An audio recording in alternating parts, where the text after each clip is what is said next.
Wednesday, day 131, 12:40 a.m. I'm noticing that over the past 150 days or so, 130 days, whatever, I sleep late almost every single day, man. That is not good for you. And it is what it is, right? But if you're new to this is the journey of 0 to 1 billion. I'm documenting myself every single day, building my business, and business model is LBOs. We're going to buy businesses using leverage, right? So today, same old, just a different day, man. So where are we on the progress? What are we moving forward on? And the process of like creating a business is not very glamorous half the time. It's very like boring and like negative. Like you go through all this and eventually something might stick to the wall. But today I had work, right? I work a sales job, worked from literally 9 to 5. And then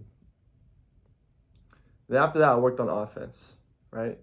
So now I'm gonna break down what I was working on. So I fired my VA yesterday. If you didn't watch yesterday's video, that's what I did. And today, I hired two VAs to each make me a 10,000 lead list, each of them. So like we're gonna get 20,000 leads in the next 8 to 9 days. We should have those two lists. And I don't know how accurate it's going to be, but it really doesn't matter as long as we have a big enough list. So today I started my cold email campaign and I noticed a couple things. One thing I noticed is that I'm pretty much broke, man. Because once I started getting to the nitty gritty, I noticed like, okay, I need some more money. Because there's an option on Instantly where you're able to personalize each email. So you could send out like thousands of emails automated and personalized through like AI. It connects to ChatGPT's API and then it creates custom emails for each person you send. Like you could customize the first link. You could like when you have it off of an Excel sheet, sometimes like people's first and last names are capitalized, or you'll have the company's name and it'll have like LLC at the end or Inc. Like small details like that, it like fixes it, and it also like personalizes to that company. Like they'll talk about that company's competition or their weak points or some of the services that they have, and you need to have the option that's $97 a month, and then you have to pay for the API. Me, I was like, dude, fuck that. I'm sticking to my 37 a month. And another annoying part was you could only add a list that's up to 1,000 um, criteria or 1,000 rows. And mine was like I'm gonna have thousands and thousands of them, man. So it's gonna be hard for me to like keep up. And now the data is gonna get all like spread out. But I was like, fuck that. We're just gonna grind through it. We're at that stage. I'm gonna send 1,000, and then I'm gonna erase the contacts and put a new 1,000. I'm just gonna keep recycling. And if anyone responds out of that list, I'm just gonna note it down. Or I'm gonna put it somewhere, put it on some separate list. But more than likely, out of like 20 to 30,000 cold emails, for sure I'm gonna get calls. I'm gonna get calls. Like it's almost impossible for me to lose at that point. The numbers are so much in my favor. And what's interesting is like even when I was doing cold calls yesterday, like yesterday I did maybe 100 cold calls. I had like 5 rejections, something like that. Yesterday's calls, even like when I catch the owner on the phone, they're like, "Okay, send me an email." They want to know more about you. They want to know your website. They're not gonna just trust you off the phone. I was like, man, like cold emails or cold calls are pretty much just dead, man. Like you need to make them warm in some kind of way. And I've had someone tell me that, like you send something first, whether it's mail, an email, and then you call following up. It's kind of like a warm call, not a cold call, right? So it's perhaps best for me to leverage myself that way anyways, hit way more volume. And starting tomorrow, we're going to do 180 emails every single day. 180. So that's pretty cool. We got that done. Another thing I wanted to do it yesterday, but I ran out of time and I had to do it today, was do the Facebook ads. And I'm not gonna lie, I didn't finish that today. And the reason why is because, like, no excuses or anything, but like I was just honestly trying to figure it out. Like I had the whole thing done and I kept on running into errors and like, you know, like pixel situations, and then I had to get Calendly to integrate with it, and I had to figure that out. And then I found out that you have to pay $10 a month for the Calendly subscription so you could integrate. And then I have to connect my Calendly to like Zoom or Google Meetings, so that way it's like a correct funnel. And I couldn't figure out the pixel. Like I had the whole campaign finished really quickly, but I'll figure that out tomorrow. It's not a big deal. Also, I was looking at the list of like states, because for the lead list that I'm trying to make, I was targeting specific states because I could tell like which state has how many leads or whatever. And the ones I picked was Florida, California. I'm in Texas, so Florida, California, Texas, and then we got Oklahoma, Louisiana, Arizona, and then the last one was Hawaii. But I already have the list of Texas, and that's the ones I'm going to target this week with my cold emails. But the place that would be interesting that I would like to live would either be Florida, Texas, or maybe like Hawaii, but I think Hawaii is like a huge distraction, man. And plus, like, you're not really with America in Hawaii.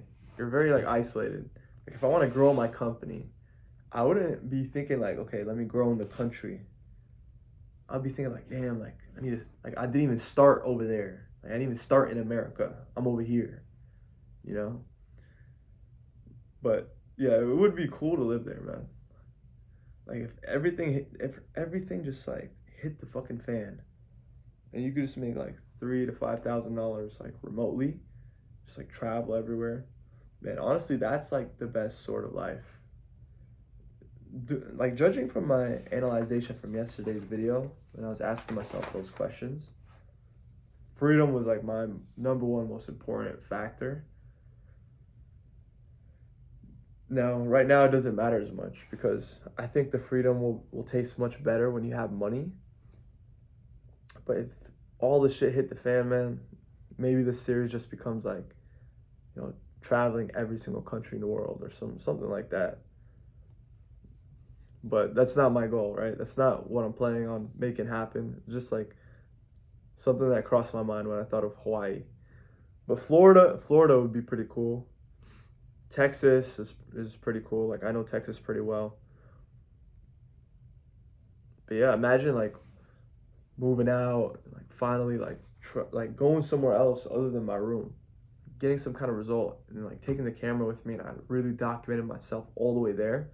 That would be insane. Another thing, so for the boxing gym, I was supposed to go boxing today and I didn't go. And then I realized I've been slacking on that. I haven't been going. And it's just so out of my way. I need to find a new gym, like a new boxing gym that's at least on my way, whether it's closer to work or closer to my house. It needs to be closer, more convenient, so I could like go a lot easier. I don't have to spend an hour and a half just driving, let alone doing the workout. That's insane. So I need to find a new gym. And I went to the gym yesterday with my friend, and like today I was sore and I had like that pump. And I was like, man, like I need to go to the gym sometimes, like an actual gym, and not just work out at home. Like today I didn't have a chance to work out. I was just straight working. I don't even know, man. Like the time flies. Like, I have a list of like 6, 7 things over here. I didn't even finish all of them. But yeah, man. Like you know, something that would be so interesting. Like if I had money, something that I would probably do is like every month I would just go to a new gym. Just like new gym, new gym, new gym. Let's try like a bunch of gyms. Like once a month, new gym. That would be pretty fun. Yeah, another thing that I've been dealing with today is like trusting your gut feeling. And sometimes you just like get that like it's like a sting, like you just feel it in your gut feeling, like there's something off. And like you gotta trust that feeling, man. You gotta trust that feeling. Like I remember I read one time in Donald Trump's book, The Art of the Deal. He was saying how he was investing in this oil company with a friend. He was gonna invest $14 million. And he was sleeping on it one night. And next day he woke up and he was like, man, like take me out of this deal. He was saying like, my gut feeling was telling me it's wrong. Like it seems too easy to make that money. Like the plan isn't creative. So he told the guy like, just take me out of the deal. Like I'm not into it. Like, last minute he did that because he trusted his gut feeling. And then all other partners that actually invested their money, they all lost like $40 million total. And he like saved himself because of his gut feeling. And in a way, your gut feeling is your experience. So it's like something that develops as well. You can't like fully trust it like off rip. But then again, maybe you should. So that's something interesting. Like question for you guys if you're watching till this point.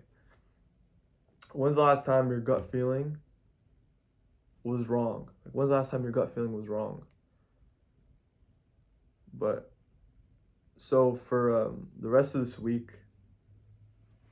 I'm gonna focus on creating them emails, the Facebook ads, and honing them in. Like finally, just getting like real leads in. I don't think I'm gonna focus on cold calls as much, man. My results with them just aren't the best. And I'm not bad on the phone. I'm pretty confident on the phone. I don't think that's the issue. I just need to switch up the approach. Like, it's just getting too redundant, man.